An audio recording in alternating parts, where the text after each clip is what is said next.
Do you want to try RV life, but you're not sure where to start? We're going to show you what we would do if we had to start our RV life over today.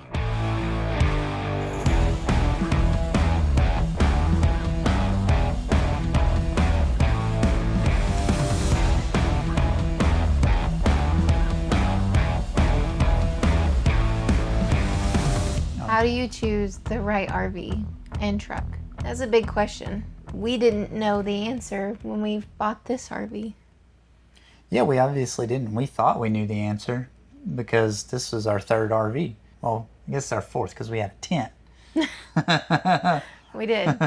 And then we had a pop-up camper, which was so much fun. Then we had our first 34-foot fifth wheel with a bunkhouse in the back, and it was so much fun. And now this one. And so we kind of thought we had it down.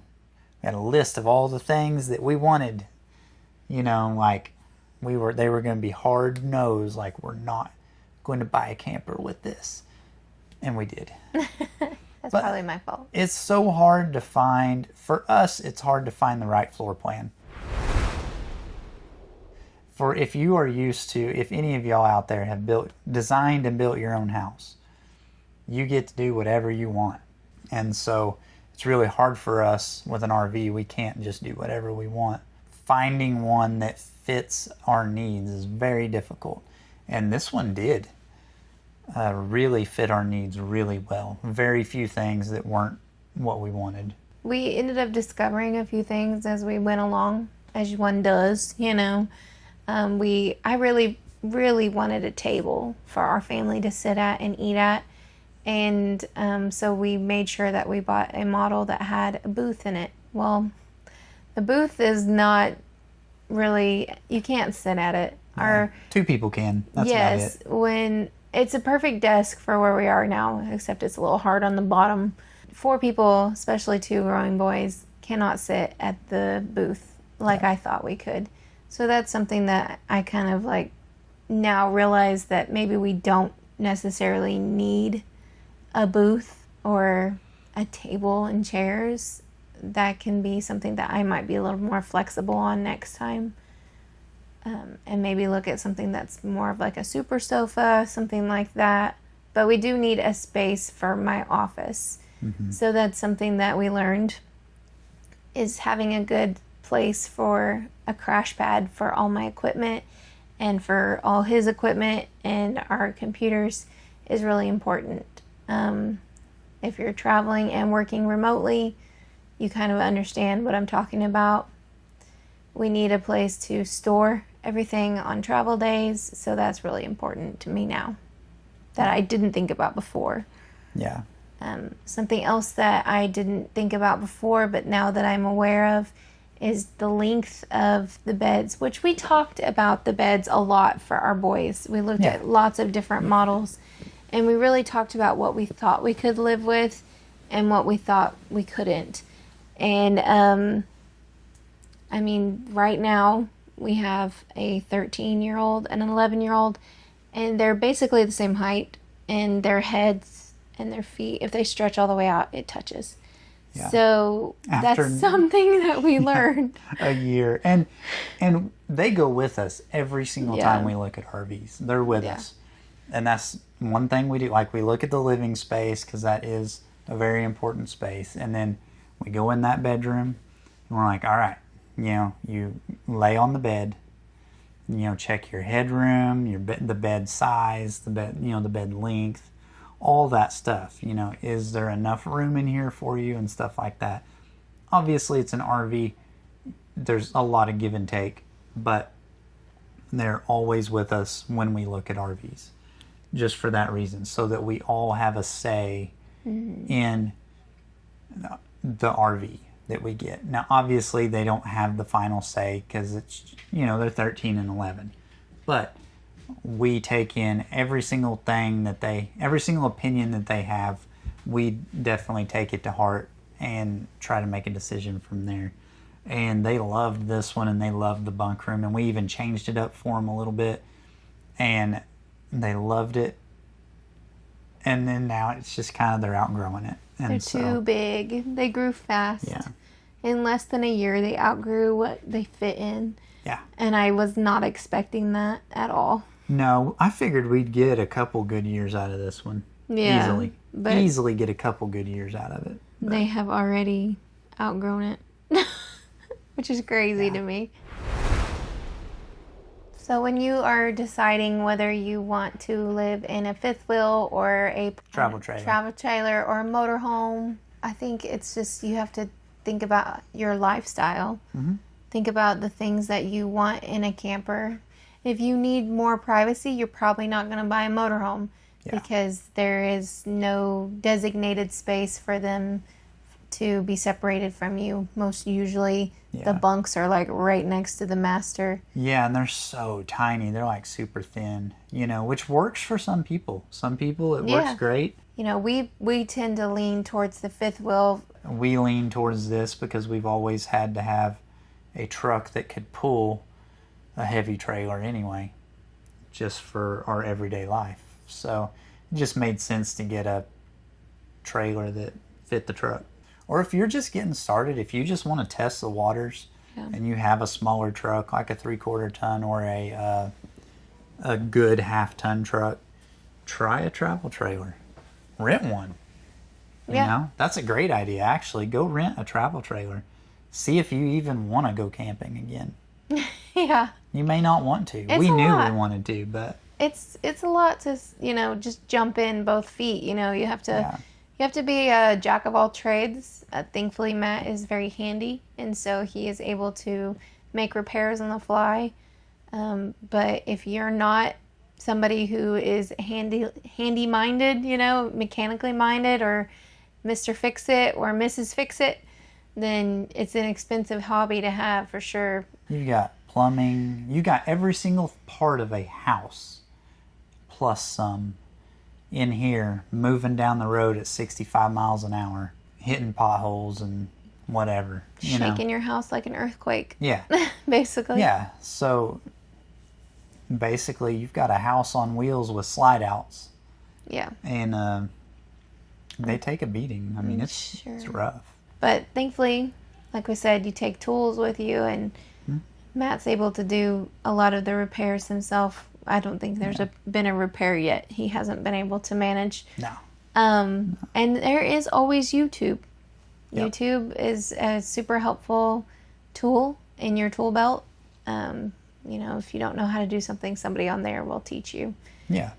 So. Yeah, there's a lot of really knowledgeable people on there, and I've learned a lot about like slide outs and stuff because I don't know much about slide outs, so I've learned a lot about them from YouTube. The best thing to do is to pick your RV and then pick your truck.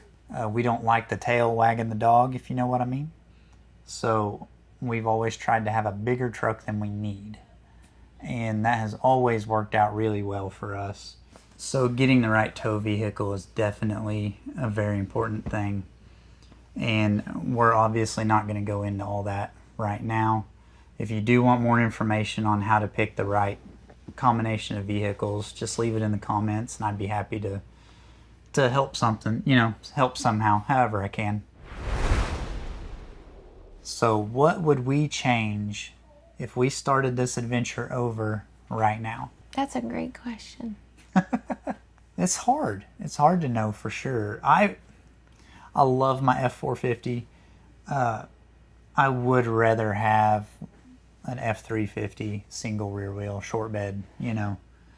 But to do that, I want to have a camper that fits that, which for me to do it comfortably is going to be, 40 foot or under, probably under 40 foot. Finding the floor plan you want is a huge deal. And so finding something that is under 40 foot that fits our family is not impossible, but it's like looking for a unicorn. Yeah, it's not easy either. Yeah. So we've actually been talking about getting a toy hauler and converting the front bedroom into the boys' room and converting the back into our master suite with desks for us and the laundry in the back and everything. Finding some more comfortable working space for me is a big deal. what we have right now doesn't really work very well when you're sitting in the same place for hours at a time. So finding something that we can customize to include a good workspace is really important to me for looking forward. Maybe look into some like cheaper places to stay. We pretty much went all bougie the first few months. Definitely. And so we stayed at really nice places, but really nice places come with expensive price tags. Really nice prices. So, maybe trying to pick some places that maybe aren't quite so nice so that you can kind of spread the money out a little bit longer and further would be something that I would do differently. So we pretty much hopped pretty quickly through places. Yeah, we moved very fast. Like 3 days, 5 days. I think 7 nights was the longest we stayed anywhere. And while I did enjoy the fast pace, if you stay longer at places, you do get a little bit of a discounted rate. So maybe that's something that we could have looked into or that we should look into for the future. For sure. Is staying, a week or 2 weeks at somewhere so we can get that little bit of a discounted rate. Mm-hmm. We wouldn't use the same dealer that we had. Yeah, that would be different. Choose a different dealer. They were a dealer. They were not. I'm trying to say this tastefully because there's much worse dealers out there. Right. And I don't hold grudges against them, but they don't do business in a very good way or in a very smart way. So that's why I would never recommend doing business with the dealer that we went with. Now, again, they were going through a big change. They were switching names from basically a local family-owned dealer to a franchise. To a name that is pretty big, mostly throughout Texas, a little bit in Oklahoma now. But anyway, so a lot of things happened, and then they ended up, more things kept happening just because they would change, somebody would quit, and so then everything that we were working on would get lost. As far as getting us financed for this RV, though, they worked their butts off for us. I have to say, I was thinking about that the other day. Even the general manager of the dealership, which was the former owner, he worked his absolute butt off for us to get us a better rate. And he wouldn't even, that's what the cool thing was, though, is he didn't even settle. He could have got us in. We agreed to a higher rate than the one that we're at, and then he would call me back and say, "Hey, no, I got it for this now," and we're like, "Great," So I feel like a lot of the problems could have been mitigated pretty easily had we been more, me specifically, I'm talking about me, had I had been more hey, we're not setting an actual pickup date for this RV. We're setting a date where when you're done inspecting it and fixing what you think's wrong, we'll go in and we will inspect the RV or pay a professional to inspect it and get all these necessary things fixed before, or even just say, "Hey, now this RV ain't gonna work anymore. What else do you got, or what can you find for us?" Because this one's just, I probably wouldn't have gone with this one. I would have just been like, "No, let's look at something different." Their sales manager was not a very good dude, not very smart, and just not a very good person all in general. Looking back, I don't, typically I just let things roll off, and then later I think about them, I'm like, "Oh man, I should have said something about that." But probably good that it didn't, I guess. Yeah. But choose the dealer wisely, but also you are your own advocate.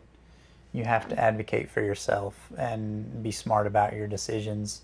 And there were just some things that I let slip through and shouldn't have. Start earlier. Yeah. Go for it. I don't know. I was thinking about that the other day. Like, Would have not made the excuses I that don't know. kept us from doing it. A lot of the things that we, were waiting on all came through at once. And so it made it easy to buy the nice camper and buy the nice truck. But you don't need those things to travel. And we already had a camper. So I feel like maybe if we had just went ahead and started with the camper that we had, we probably would have been fine. Things have to fall in place. Obviously, you have to find work or make work of some kind because you have to have income. Yeah. You have to consolidate the things that you have back at home. Even if you're not selling your home, you have to figure out how you're going to rent it or things like that. So everything has to come together to make this picture work.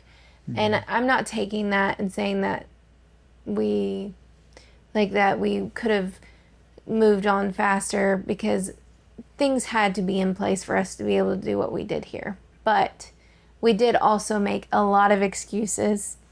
And so just choosing to make the active choice to travel sooner, I think, and maybe even do it where it was maybe shorter trips and then we come back home sooner. Things like that we could have done to make this lifestyle work for us even sooner than we did. Yeah, we definitely could have, with both of our work that we did at that time, we could have easily went out and traveled for a couple months, then come back, stacked the work up for that 2 months. And then when we came back for a couple months and just worked. It'd be a lot of work, but that's kind of normal. We've always never known a weekend or business hours, really. Yeah. Waiting for everything to fall into place perfectly is going to get you to a whole lot of nowhere. Maybe if we had just went ahead with the resources that we had and taken advantage of the time that we had and went a little sooner, even if it was shorter trips, I feel like maybe that's something that I would have done differently looking back. Like, if you are thinking about traveling full time, it's actually not a bad idea to take a 2-week trip in your camper that you already have and see, kind of do like I don't know what the word is, like a preview of what life could be, so that you can maybe anticipate some of the issues that you might have if you do decide to go full time. I feel like it would get harder the longer you wait. Like, I kept saying, it'll be easier because they'll be older, which it is easier in some ways, but I think it's also harder in other ways. We've known since 2018 that this was something we wanted to do. November 2018, we made the decision to do this. We did it July of 2025. Yeah, that's a long time. Yeah. And we had set goals, we set plans and stuff, and then just, like we talked about earlier, excuses. We just made excuses. And that's fine, because it worked, things worked out. But things would have also worked out. Putting in work has never been an issue for us, but putting in the correct work to get onto the road has been an issue. Yeah, I mean, we really thought we wanted to travel when we had a pop-up camper. Yeah, we made this decision. We were sitting around a campfire outside of our old pop-up camper that we dragged out of the woods and fixed up. Yeah. So it's like, the decision doesn't happen overnight, and it takes a lot of work to get to where we're at right now. But I think we may have overcomplicated things. And like, my advice technically is, just go and figure it out. But at the same time, I know that that's not good advice, It's not easy advice. But, yeah. We did wait till we figured it out before we went. And we only had half of it figured out. And we figured out the other half of it. Well, we'll always be figuring it out. We'll never stop learning. That's the most important thing. Never stop adapting. And that's the thing, is like, this channel that we're making right now, the first part of our channel was just celebrating the fact that we actually made it to this point. Yeah. Now we're making videos that we hope will be helpful for other people, reviews, things like this. So, and eventually sometime we'll get back to traveling. It's expensive right now, and that's what we call it, an excuse, just like everything else. Everything's an excuse. Yeah, it is something that I don't regret doing. Even if tomorrow I have to go back home and buy a house and live stationary and work stationary for the next 10 years and I don't get to travel, I will never regret doing this. I will never regret going with my family and seeing the things that we got to see, because even if it's just for the short amount of time, who gets to say that they went on a 6-month trip with their family? Yeah. You know, like... I mean, worst case scenario, you go and you travel and you go broke and you have to move back to your hometown and get a 9-to-5 like everybody else. Right. Worst case scenario. Yeah. You know? You don't have to do this for the rest of your life. Yeah. That's something else that I think that people seem to think is like, when you start traveling, they're like, oh, well, you're doing that forever? And it's like, well... Maybe. But if in a couple years, I don't want to, I don't have to. Yeah. So... You got your choices got you here. Your choices can get you somewhere else. Exactly. That's what we said. Everybody, how long are you going to do it? It might be 10 minutes. It might be 10 years. Yeah. Somewhere between 10 minutes and 10 years. That's about it. You know, I don't know. But for people who are on the fence or thinking about whether this is something that they truly want to do, I would say that it is 100% worth it.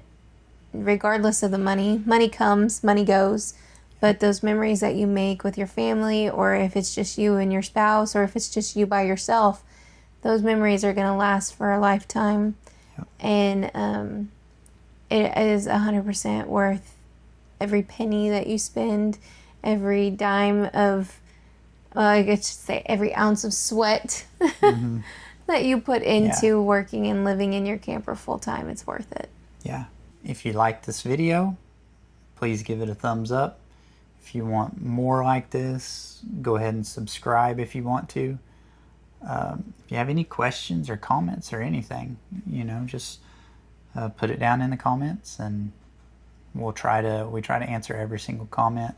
And as long as I don't get sidetracked by the beach or fishing or something, we will have another video for you next week.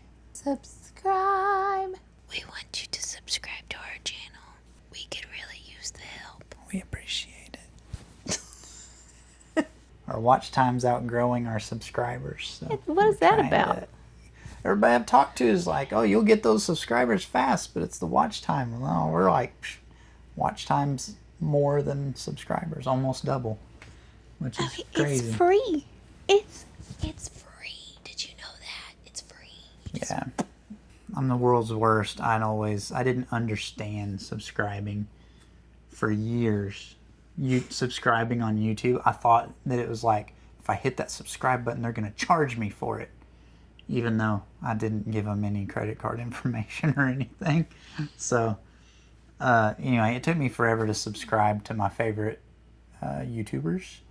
And so, I'm sorry to you if you ever watch our videos. It's my fault you didn't grow. They're not watching our videos. No, I know. That would blow my mind if any of my favorites watched. KYD, looking at you. And the Les Hanks, Jones, More Journey. Wild RV Life. I like them. All kinds of people that are out here doing it. You don't have to take our word for it. Tons of people. We watch them. I prefer you watch them. They know how to do it a lot better than us. They've made it work a lot longer than we have. Yeah. That's something we could say. There you go. Do your research. Yeah. Do your research. Follow tons of people. Yeah. Follow the ones that I like. Follow follow ones I the just people told you that about. he likes. No. Yeah. Go on YouTube Yeah. and search up full-time RV life. Get specific. You know, full-time RV life with animals or dogs or cats or Yeah. 3 kids or Zebras. 6 kids. So I'm like, do your research. It's out there. The thousands of questions that you have probably been answered by somebody at some point. Yep. And that's a huge and easy way to get answers to your questions. Yeah, for sure. There's always somebody on there that knows more than us. Yeah. That's People just have been the way doing it is. for years. Yeah. People who've sustained it. People who've done a better job of integrating their children into the full-time RV lifestyle. And just people, everybody has their strong suit, you know. Yeah. Let's just do what's best for you. Yep, for sure. And if you don't want an RV, then don't. It's cool Yeah. too. You know, we might judge you for it, but it's okay. All right, we're out. Peace. See ya.